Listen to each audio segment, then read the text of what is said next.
Hello and welcome back to the course on Tableau. In the previous tutorial, we learned how to combine clusters and trend lines and what powerful insights we can derive from such analysis.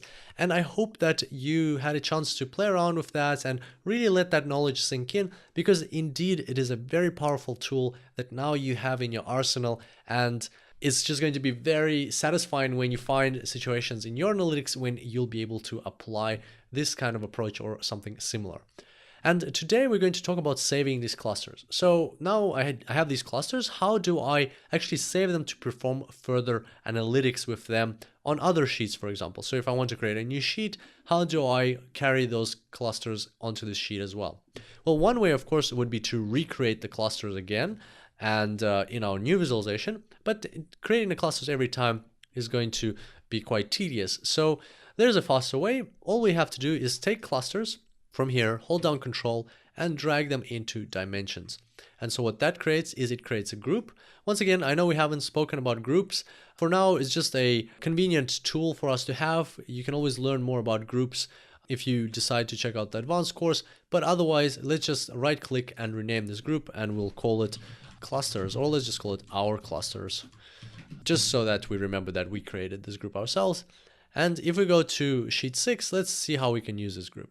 Let's say I want to put it into color, and then I want to put it into columns, and now I want to look at the average population per cluster. That'll be interesting, something that we were curious about previously. So let's right click, drag population into label, say average, and maybe let's copy that into the rows. So here you can see right away what the result looks like.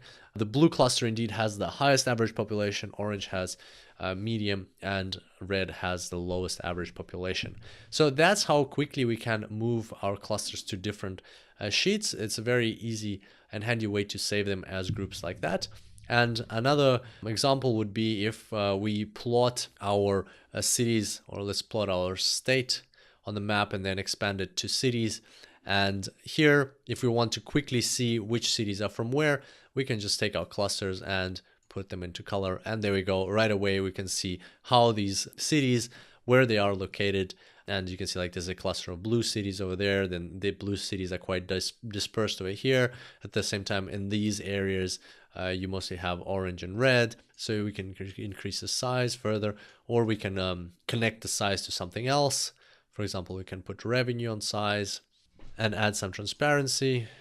And then you can move around the colors. So let's say we can put the red ones on top because we know that they're smallest in revenue. Then you can just maybe add a border so that they look nice. So there we go. Now we know how to not only create clusters, but also use them in our analysis and use them across different sheets and different visualizations that we're creating. So hopefully this knowledge will come in useful for you one day, and you'll be able to perform cluster analytics on your data sets as well. As you can see, it's a very powerful feature that is integrated into Tableau. And on that note, we're going to complete this tutorial. I look forward to seeing you next time, and until then, happy analyzing.